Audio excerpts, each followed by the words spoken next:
The death of God is about the drying up of a horizon of meaning and of a whole form of human life. Where do we stand in the illusion it makes? What kind of space are we invited into? The material relations between people become social relations between things. When we look at toasters, corn, and TVs, we still, to a large extent, live in the interregnum between worlds, if you will, or between paradigms. Not many people in the history of the world have faced that. Zero Squared is the Zero Books podcast. Margaret Kimberly is a New York-based writer who Dr. Cornel West has called one of the few great truth-tellers who, along with Glenn Ford, Adolph Reed Jr., and Bruce Dixon, preserved her integrity during the Obama years. She has been an editor and senior columnist for the Black Agenda Report since its inception in 2006, and she is the author of the book Prejudential: Black America and the Presidents, which is due out from the imprint Truth to Power in February of next year. Margaret Kimberly is also a regular guest on this podcast, and I'm glad to have her back. This time we discuss her skepticism regarding the impeachment of Donald Trump and the limits of the Democratic Party.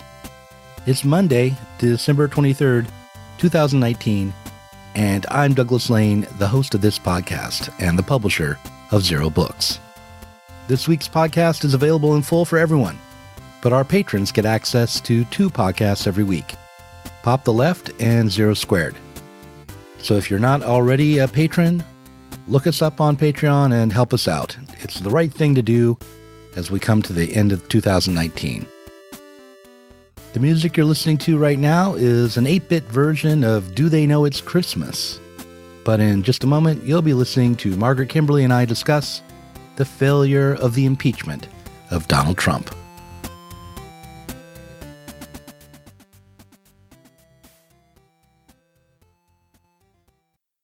You are an impeachment skeptic, it seems to me. Very much so. Would that be fair? It is, yes. Do you find that to be a position that gets you a lot of flack? Yes. Well, anything that's supposed to stop Trump or hurt Trump is elevated in importance. But that's why they tell us things are more important than they actually are. So, yeah, I understand how that happens. I feel as though, especially considering that the Republicans are unlikely to actually kick the bum out of office, this has to be considered as a political question, like how effective is it in energizing Democratic voters, and how effective is it in getting independent voters to abandon Trump and to be interested in whoever the Democratic nominee happens to end up being. Mm-hmm. And on that front, I don't know if what the evidence is exactly. It doesn't seem very likely to me to be having that kind of positive effect, that you might want as a political move. But was that the aim? Was the Democrats' aim, do you think, from the beginning, just to do damage to Trump and try to weaken him for the election, or was there something else going on here? Well, I think people like Nancy Pelosi never wanted it. But they gave in to a demand from the rank and file. And we have to also say that Trump, with his stupid phone call, gave the Democrats a gift. Russiagate turned out to be not what everybody had been told. And, it seems like forever ago, but it was just a few months ago in July, after the Mueller report. Well, it was released in the spring, but it was clear there was no evidence of collusion between Trump and Russian individuals or Russian government. And all Mueller had was process crimes, people who lied to the FBI, mostly because they were tricked into it. And Paul Manafort, who, is a crook. He's in jail for cheating on his taxes. It's bank and tax fraud. It's ironic, actually. He, in his work with the former president of Ukraine, he and anybody else lobbying in Ukraine was trying to get him to move closer to the EU and away from Russia. So most of what we were told about him was false. All Mueller ended up with was an indictment of Russians that he says are GRU agents, people who will never show up in the United States, never go on trial, so the indictment's worthless. And then the Democrats, overreaching, Schiff and Nadler and others, insisted on Mueller testifying, and his testimony was a disaster. So Russiagate, if not dead, had lost a lot of its power. But Trump being Trump, instead of declaring victory and leaving it alone, he gets on the phone with the Ukrainian president, and he did something that was, I would say, improper, questionable, linking. Now, it's perfectly legal for him to ask the Ukrainians to investigate something, because there is an agreement going back to the 90s between the two countries, and it's perfectly legal for him to ask. But he connected it with Joe Biden and made a mess of it, and gave the Democrats an in. But it's pretty thin, actually, if you look at what they have, and then you can see it with the articles of impeachment. They say, and it's questionable to me, that it was an abuse of power for him to have raised the issue. And also that the fact that he's fighting the subpoena is obstruction of justice. Now, you have the right to fight a subpoena.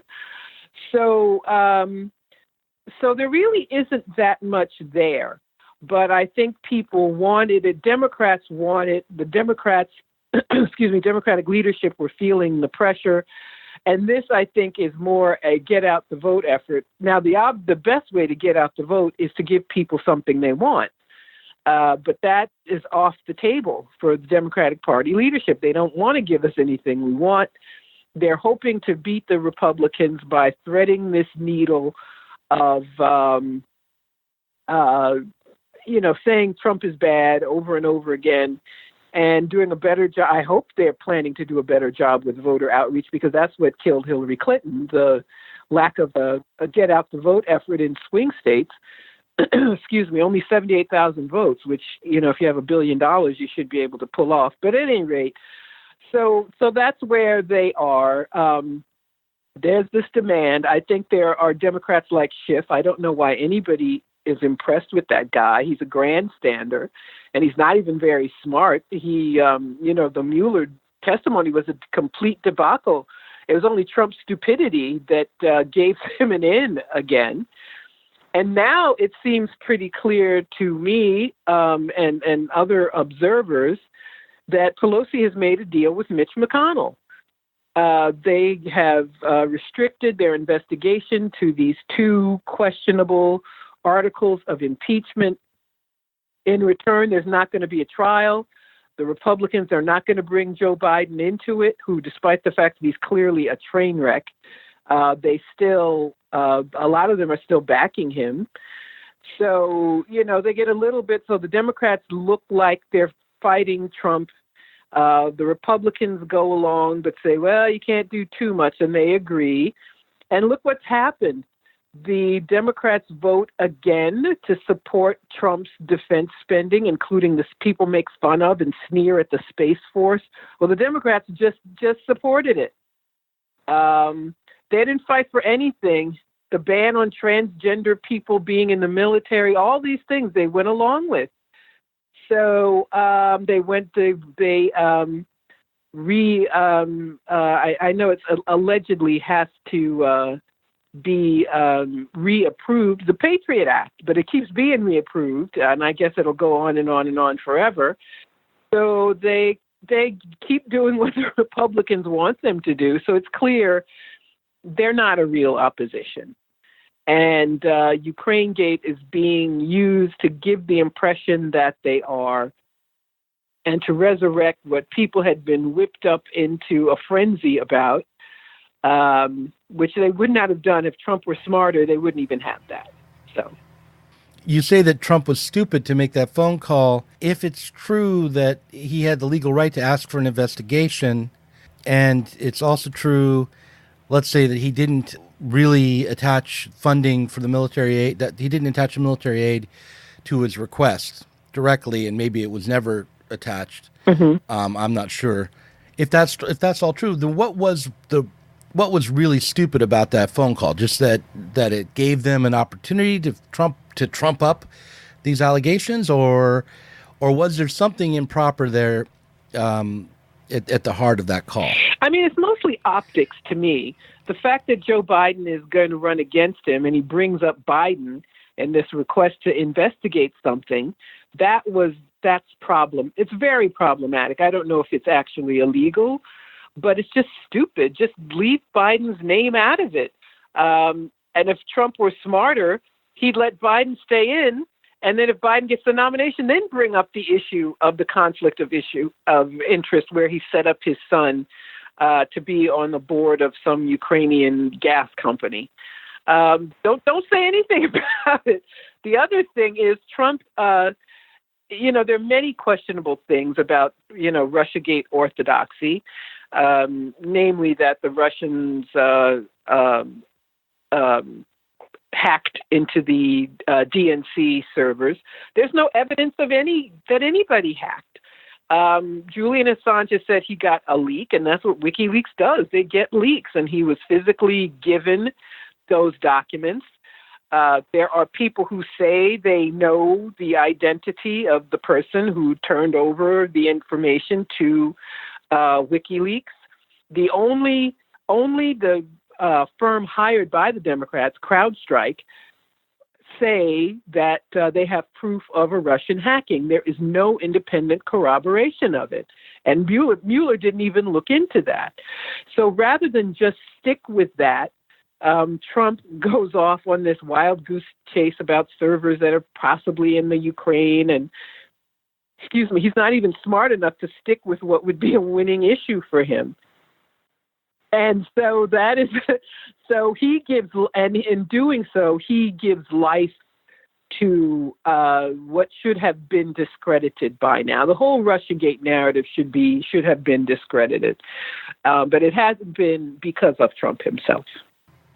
He's maybe like stupid, like Inspector Clouseau or someone like that, where he accidentally wins through his stupidity and clumsiness. He accidentally solves the crime because. He fumbles around with this, but it seems like to me that the Russiagate investigation and now the Ukrainegate impeachment may end up helping him overcome real opposition. In other words, it distracted away from criticisms of his administration and style that might have stuck if it hadn't been for this sort of bureaucratic, officious approach. And one based on, only pseudo opposition, right? So it could be that he's sort of giving the Democrats what they need to continue to impale themselves on their own sword here. But I guess it would be, if that's the case, it seems most likely that would be kind of an accidental, like he's the luckiest man alive in a way. Well, he because he's got a fake opposition. That's the thing that makes him luckiest. Democrats always look for excuses to move to the right. And ever since he won, instead of talking about what they did wrong, how they screwed up to allow this to happen, they say, and this is what they always do, well, we've got to get the Trump voter. So we can't be too far to the left. We got to get the Trump voter. And unfortunately, that argument takes hold in the absence of, any other narrative being allowed into corporate media discourse. So they don't talk about what would get voters to come out, which was namely to turn away from the neoliberal policies that they have been living on for the past now almost 30 years. So he gives them an opportunity to have an in again, but it's the same crooked stuff. And also there's no recognition of the fact that, and I don't know, we've already been through this. We saw 60 million people vote for him in 2016. People who like him don't have a reason not to like him. They don't have any reason not to like Trump. because they like him, and and it's not just Trump. I've seen this with other people, with Obama voters. When people really like somebody, they don't want to hear anything against them. They don't want to hear any facts. They don't want to hear it. They have tied themselves to him. He's their guy, and they're sticking with him. And the fact that Russiagate ended with a whimper and not a bang only helps. And the Democrats have chosen not to really fight him and the Republicans with the things that would really motivate new people. You have to get new people. That's what Obama did. I mean, it turned out to be phony, the change he talked about. But, I mean, there was a tremendous growth in voter participation in 2008. It was huge. And combined with, and he and his team did have a kick-ass get-out-the-vote effort.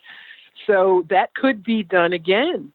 But if, Biden was revealed a few days ago that he actually said, we don't want to, it's not good for one party to be in power too much, and we need some Republicans along. He because he's so dumb, he blurts out what's Democratic Party policy anyway.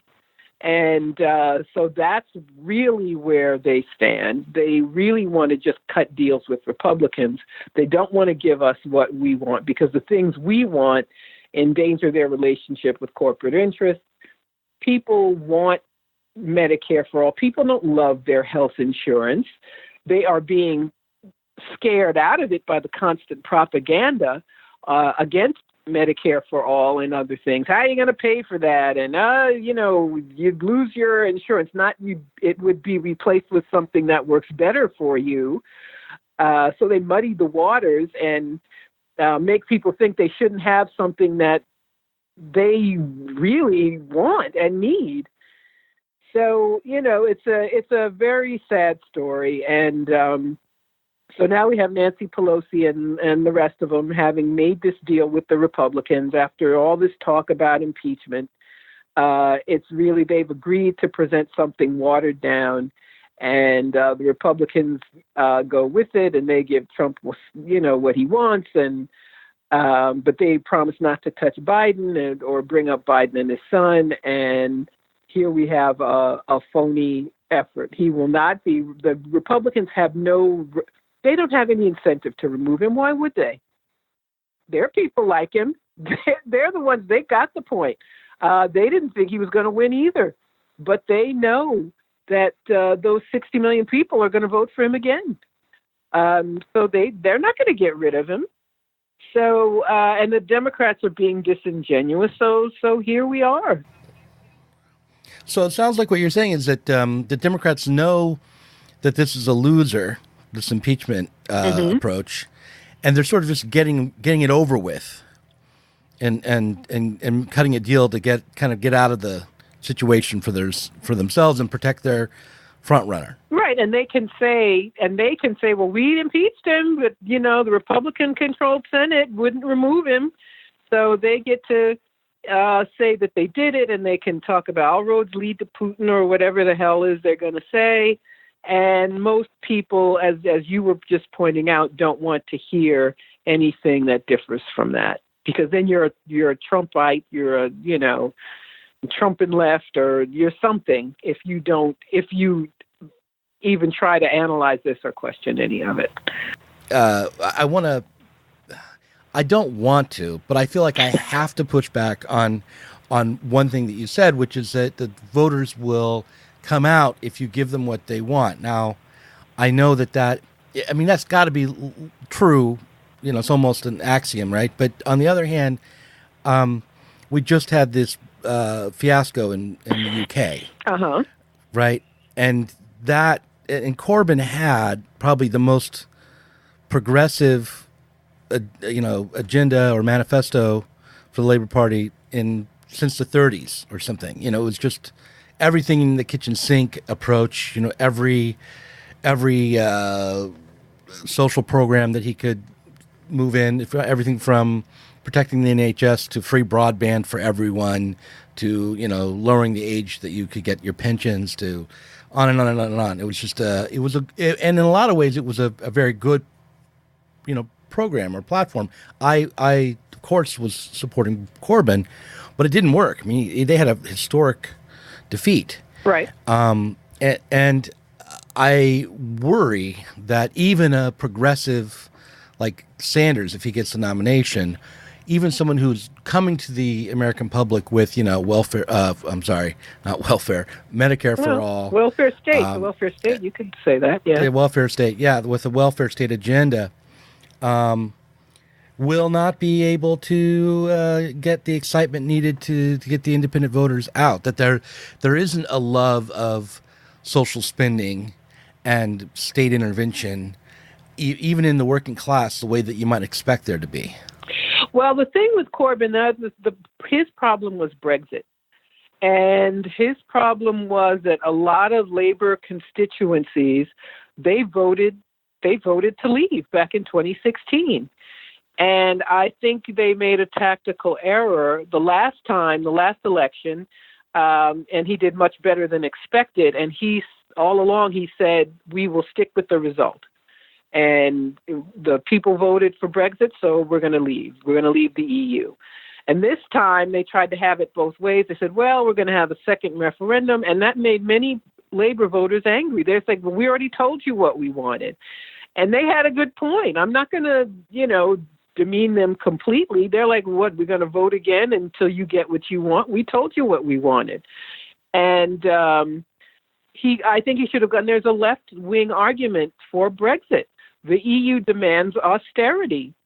And he could have made the argument, I want to do all these things, but I can't do them as long as we're in the EU. We've got to leave the EU. I'm going to respect what you said. And by leaving the EU, we can make these other things work.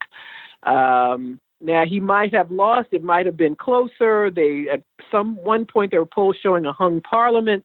It could have been something like that. But there were people who I respect, people like George Galloway, Marcus Papadopoulos, who said all along that changing his mind on Brexit was going to kill him with those voters, and they were quite correct. So it's not, I don't think that's an exact analogy, because there's nothing like Brexit and nothing comparable here that I think would trip him up. But I think the thing that is important about that election, it's not that people won't vote for that stuff. It's the effect of propaganda. And Corbyn was called an anti-Semite. And I don't think people, I don't think people believed that. But if you have a constant negative, something like that, over and over, constant drumbeat of negativity against someone, it works. Because one, then you don't hear anything positive about the person. So even if you don't think he's an anti-Semite, you hear a constant attack against him. The target is thrown off. He spends a lot of time denying the attack, in his case, denying being an anti-Semite, which is just absurd that he would have to say that. That he can't stay on message. He can't get his message out. And so then I would hear people say, well, I just don't like Corbyn. It has an effect. It's like background music. It's like a subliminal message that there's something wrong with this guy and you can't trust him. So that is the danger with Bernie. And I've been thinking about that. The analogy with our system is just smear the person enough. They will, and I don't say this easily, it's very depressing to me. I'm not even a Democrat anymore, I'm green. But the idea that the only person who's really progressive will not be given the opportunity to get the nomination. They'll steal it at the convention with the superdelegates. But I think they just have implanted this doubt in people's mind. In Bernie's case, it's what they call the Bernie blackout, where they just ignore him. Where even, PBS, they did a story, hour-long story about Iowa and didn't mention him, apparently. Just did not mention. Polls show him ahead of everybody else, or maybe the second, but you don't mention him at all. So you don't mention him. You smear him. Now they're calling him an anti-Semite. So a Jew is being called an anti-Semite. And this is the kind of, I'm sure there are self-hating Jews, but Bernie Sanders is not among them. No, he's not. So this is what they're going to do. It's going to be a combination of the media trying to disappear him or smearing him, and that will raise enough doubt with enough people. Then Bloomberg gets in. Nobody really wants him, but he has enough money to do damage.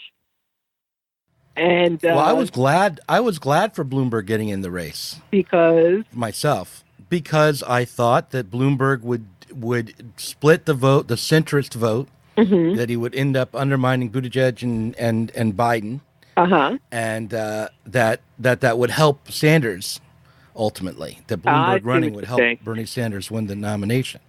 I want Hillary Clinton to run. I think it would just be a real shit show around the DNC if we had Biden, Bloomberg, and Hillary Clinton all running to be the nominee. It would be funny if nothing else. It would be hilarious. But I mean, I sort of see your point. But already they're saying, you see what happened in England. You can't be too far left. People don't want it. And I think, well, I'm not surprised, but that argument, the smearing, the disappearing him, cumulatively, it all hurts. And they will use all of these weapons to keep him from getting the nomination. So that what happens, even people who want what he's talking about start to doubt. Well, maybe they are right that we can't have fill in the blank, free college or Medicare for all or anything, or increase the minimum wage. Maybe this is a bad thing. So people are convinced that there's a danger in pushing for the things that they need. So I think all of these things are going to be used to keep Sanders from getting the nomination in the first place. And if he should get the nomination, turning their backs on him and letting Trump win again. I don't put it past them to do that either. Now, why is it that Trump could withstand almost every media organization in the country? I'm not going to say smearing him, but giving him very negative coverage, which I think was mostly deserved, going into the 2016 election and win. And someone like Corbyn or Sanders might be more vulnerable to media smears or negative coverage. Because Trump spoke to something that the rest of us fell asleep on. And that is the appeal. In Trump's case, the biggest appeal was racism. I believe that when I look back on it, although I still blame Hillary and the Democrats for losing, when he said, I'm going to build a wall and make Mexico pay for it, I believe he got millions of votes in one fell swoop. I really do. And he spoke to things. He pulled enough people away by saying things like, I don't know if you recall when he said, I want the Republican Party to be the working people's party. That's supposed to be a Democratic Party line. When he talked about bringing industrial jobs back to the United States, that appealed to many people who were not out and out racists. And I think his supporters fall into several categories. But there are people who they don't have the lives they expected to have. And that could be, you could call that the entitlement of white privilege, and I think it is, but the fact remains, people know their standard of living has fallen. They know that their kids will have worse opportunities than they have. And for somebody to claim, even though it was a lie, I'm going to bring these living wage jobs back to the United States, bring manufacturing back to the United States, that got him votes. And why shouldn't it? I'm not going to necessarily condemn someone if you vote for somebody who said that, especially when the other side isn't saying anything about it. And he opposed the trade agreements. That's another thing. They just signed, Democrats and Trump just worked out a trade agreement. So, and when he said he was against the NAFTA and TPP because they hurt workers, that's an argument Democrats, but those are Democratic policy plans, so they couldn't turn against it. So I think he got people who always vote Republican. He got people who were for whom the racism was an appeal. He got people, when he talked about helping working people, he got some of them. So, and he ended up with the Democrats screwing up, he got enough people to eke out an electoral college victory. And also, the Democrats don't do anything to protect, black people's votes. There's voter suppression in all of those states. And you don't hear them say anything. A few weeks ago, there was a story about a vote purge in Ohio. And the story, at least in the New York Times story, was about volunteers who went through the rolls and discovered that a couple 100,000 people were being purged who were eligible to vote. And I remember reading it and saying to myself, why are volunteers doing this? Don't the Democrats have anybody to protect our votes? So they do it that way too. So I think all of these things helped Trump. Hillary Clinton didn't help herself. It's in vogue to say, oh, her emails were no problem. No, she had a serious legal problem, which was self-inflicted. The fact that she had a server in her house and had classified emails on her server and not the State Department server, it was a serious legal issue. Things like that raised doubts about her. And the other thing, it's funny how Bernie is blamed for her losing just by running and losing. But the fact that he did better than expected was an indication that she had an enthusiasm problem. And the Democrats should have really doubled down on getting out every vote. But that's phony. And I want to say this too. People act, and it was only 2008. It's not that long ago. She and Barack Obama had a knockdown, drag-out primary fight. It ended with neither one of them. He had more delegates than she had, but he didn't have enough to get the nomination. It was much closer than her fight against Bernie Sanders, much closer. But he still won.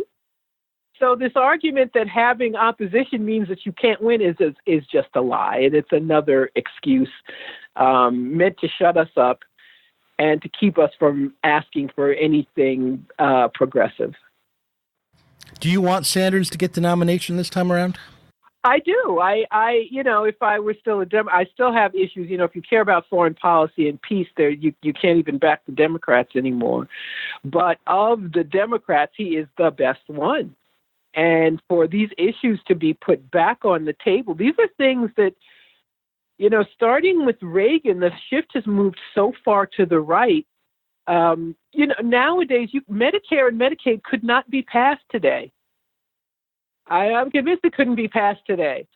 So now it's always, how are you going to pay for this? And, it's big spending. And he's the one who's saying, yeah, we have the money to do this. Yes, we can do this. And for someone to affirm that politics can and is supposed to meet the needs of the people is something very important. I also think they all move to the right when they get in. So you have to have somebody who's as far to the left as possible, I think, since that's the move they're going to make.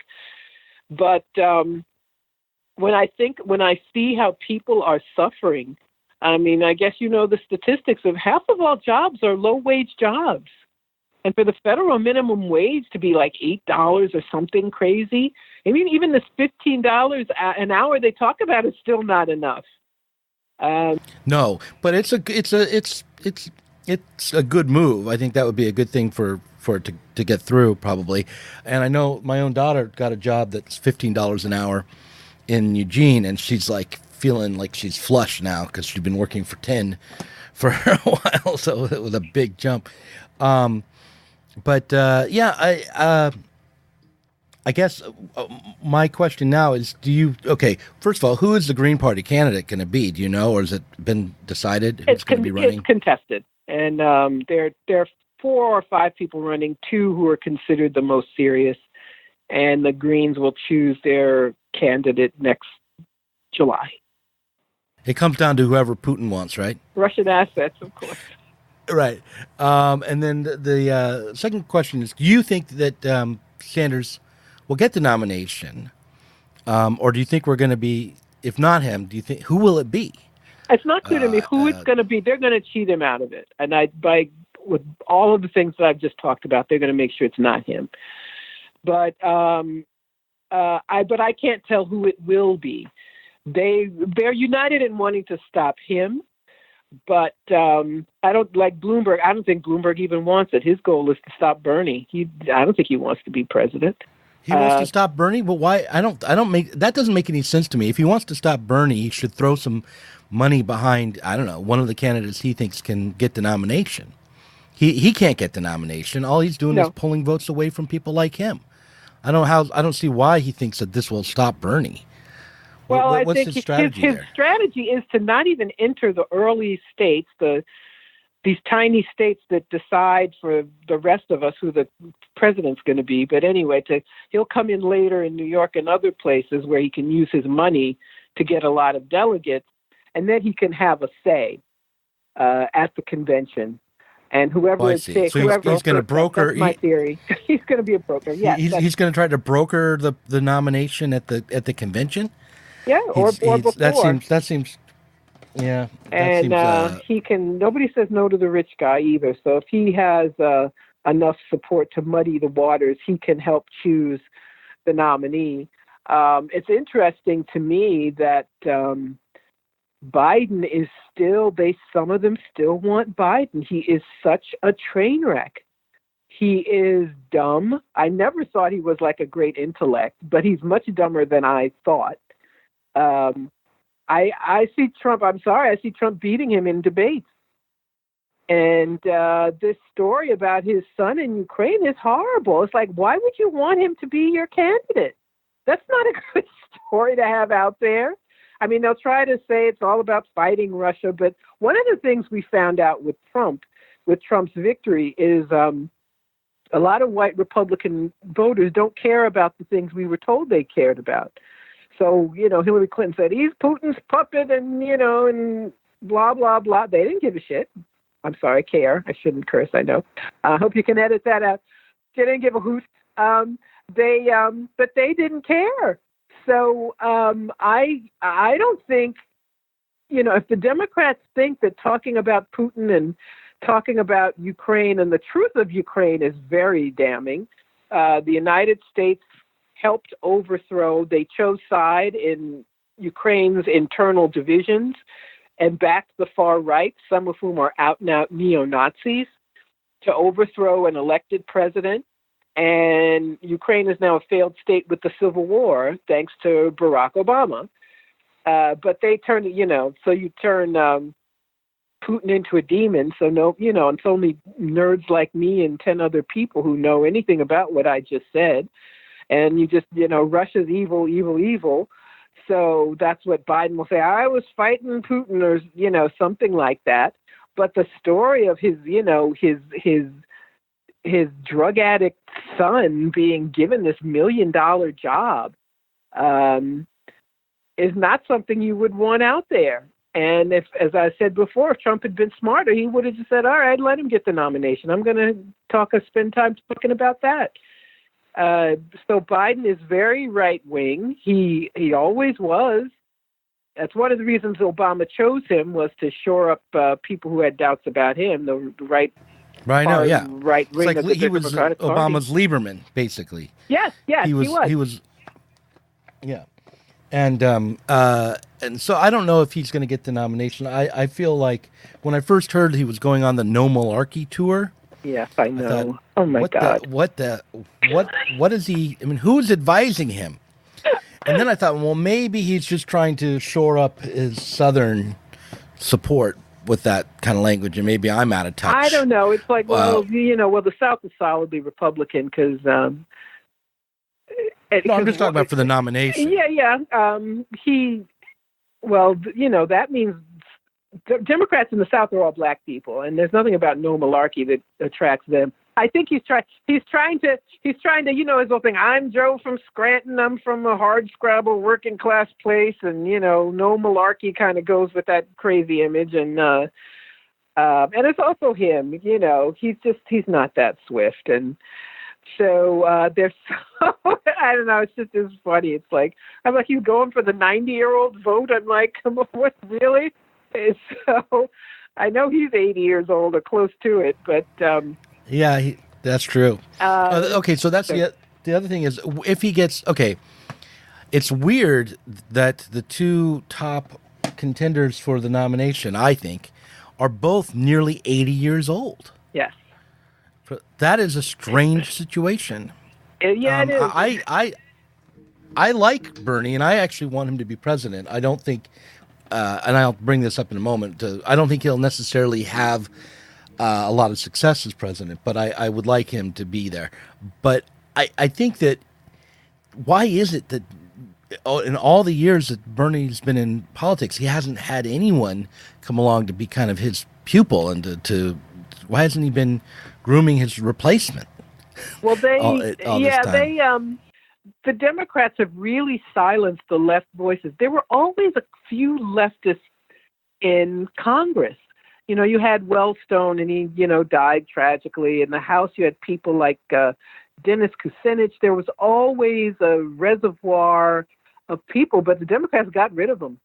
And Bernie, he has been a criticism of his. He's supposedly not a Democrat, but Democrats in Vermont keep other people from running against him. So, and he votes with the Democratic caucus. So they're like, all right, Bernie, we'll just leave you alone. So and I think Obama's success as president, it sort of keeps you from developing a bench because, you've got this guy, he's a popular president. And so you don't need to cultivate anybody new. So that's what you have. And all that time, the person who was supposed to succeed Obama was Hillary Clinton. It was like, it was supposed to be her turn, but he, defeated her. And it's like, okay, so next time it's Hillary's turn. So all the focus and all the money went to her. I think it's not so much Obama's success, but the fact that he didn't dispatch Hillary Clinton when he beat her. That he brought her in to his own coalition and brought that old Clinton machine in because, they thought it was her turn in 2008. Right. And that kept him from really developing his own machine and his own power. Well, I think it's the same at the end. It's like the same machine, really. I think because as I pointed out, it was so close. He had to give her something to get her to drop out. And I think it cracks me up when she's like, "Oh, it took Bernie too long to drop out." And I was like, they had to drag her out kicking and screaming. I'm sure they did get wild horses to finally drag her out. It finally took people backing her to say, "You've got to leave." She had to be pushed out. She thought she was going to pull off something and get the nomination, even though she had fewer delegates. So he sort of had to bring her in. But there were so many problems with Obama's success. Nobody wants to talk about the failures of the Democratic Party during that time. They lost 1,000 seats across the country. And that only points to a lack of money. They did not put money into local races, so the congressional seats, the state houses. And I think that ended up helping Trump. For the Democrats to have there's no reason for those Midwestern states to be in Republican hands. I mean, now there's some mix-up, but for a while they were all Republican states. And that's just because the Democrats didn't contest them. We're staying within the frame of electoral politics. And one of the things that the Corbyn defeat, the Labour Party's being in shambles, has made me really kind of nostalgic for the Occupy Wall Street moment. Yes. And, which, by the way, we're coming up, it's going to be a decade since that happened. I know. Pretty soon. Yeah. And that's shocking. We've been talking, you and I think. I know. What was that, 2010, 2011? Yeah. God. Anyhow, so, we started talking before Occupy came along. I think I invited you onto the early podcast I did. Yeah. So, my God. I was younger then. I didn't even know it. So anyhow, but I long for the days where the left, at least part of the left, thought of itself as really being in opposition to the entirety of the society. That, Yeah. and, not that. I mean, that was kind of an ill-defined way to put it, and I don't think that's the right way to put it ultimately. But there was I think it was countercultural, which was a Yes, it was. downside to it again. But at least it had its aim was to say, we want no part of this structured world as it is. We want to create something new. And now I feel as though we kind of all, after Trump's victory, the radical left just got funneled directly into the Democratic Party. And for the most part, even young people through the DSA. Yeah. And this is something that I've picking up from Chris Catrone. I should probably give him some credit here, but I think it's absolutely true. I mean, I noticed it myself, but didn't put it in these terms. And so now our ship is tied to the bigger tanker that is the Democratic Party. And if they go down, what happens to the left, the actual radical left? I mean, well, Trump's victory. First of all, the first thing they say is anybody who didn't vote for Hillary is a spoiler. And so people are afraid, even those people who are inclined to act in opposition to the Democrats are afraid to. And because of this unexplainable thing that happened, this is why they do propaganda. So it's your fault if you question Hillary, if you didn't go out for her, if you voted green, if you did anything else, it's your fault that Trump is president. And that is a heavy accusation that most people don't know how to fight against because the left was weak to begin with. And, and they get all this help with that narrative and no talk about how the Democrats let Trump win. So that automatically silenced a lot of people. And a lot of people are left in the hopes that the Democrats will be better, not that they will be gone or there's anything else to replace them. So if that's your inclination, then it's like this cataclysm happened and it's Trump. So that sucks the life out of a lot of energy for the little bit of true left that we even had. So that's a problem. And so I think that was huge. I think the left would have been better off, frankly, if Hillary won. I think people would be more vocal and less afraid. People are just afraid. And because they don't hear any counter narrative that, she lost because they were too right wing. Also just the idea and the fact that, that Occupy was crushed, not to put, too fine a point on it, they got rid of it. And a lot of people were co-opted. These foundations come along, the nonprofit industrial complex, and, people have to live. So there are people who will go over to that side.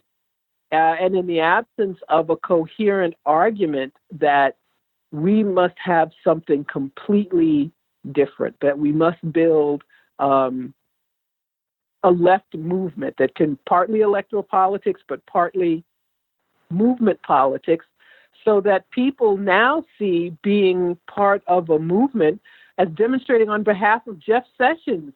I don't know if you remember that when there was and I knew it was bogus all along, and he was still Attorney General.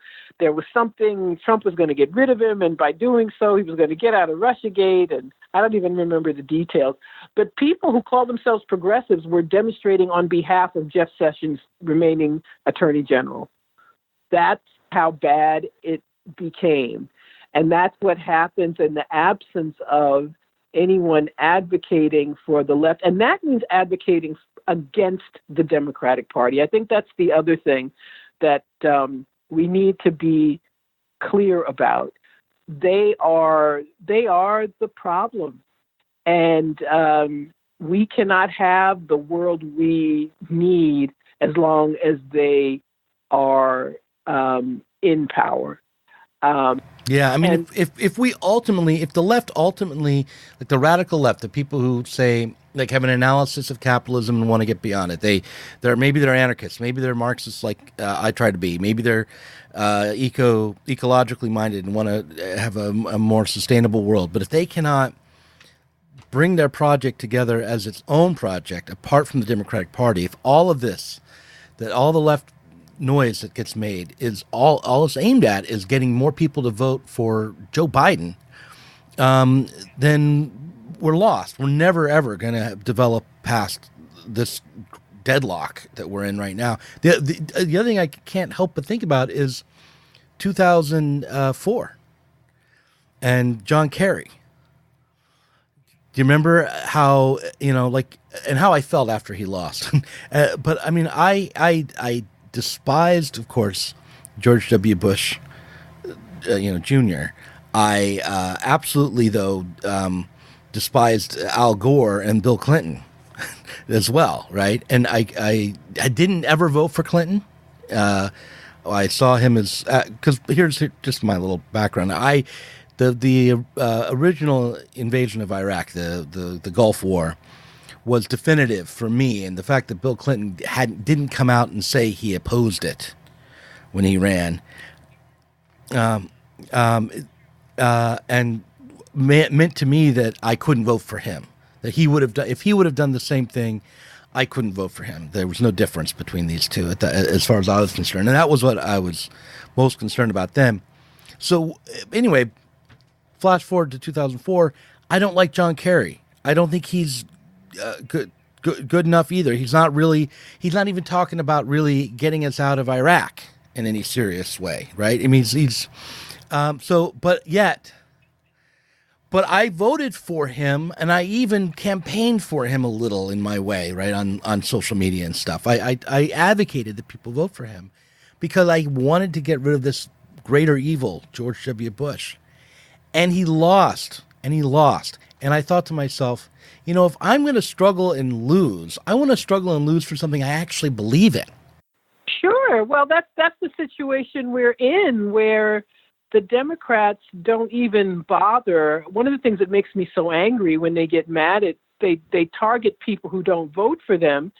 They don't even go through the motions of appealing to the left. They don't even say, okay, let's pick an issue. Let's throw them a bone. Nope, it's nothing. You don't get anything. We're not going to talk about anything. But if we lose, we're going to point fingers at you. But I agree with you. I'm going to vote for who I want. I can't vote for, war and peace is still a very big issue for me. And even people like Bernie and AOC, the United States is killing people in Venezuela with sanctions. They are depriving them of food and medicine, and as surely as if they were dropping bombs, they're killing people there. But the Democrats don't say anything, and in Iran and in other countries too. So we have this problem where we have to get rid of the Democrats. We have to build left politics, and it cannot be done with them. And my argument is, when they keep screwing up and losing, that also helps with the argument. It's like, well, they're not even serious about winning. All they want to do is win the presidency so they can cut deals with Republicans. They don't even give a shit. So for me, it's not difficult, but Trump changes everything.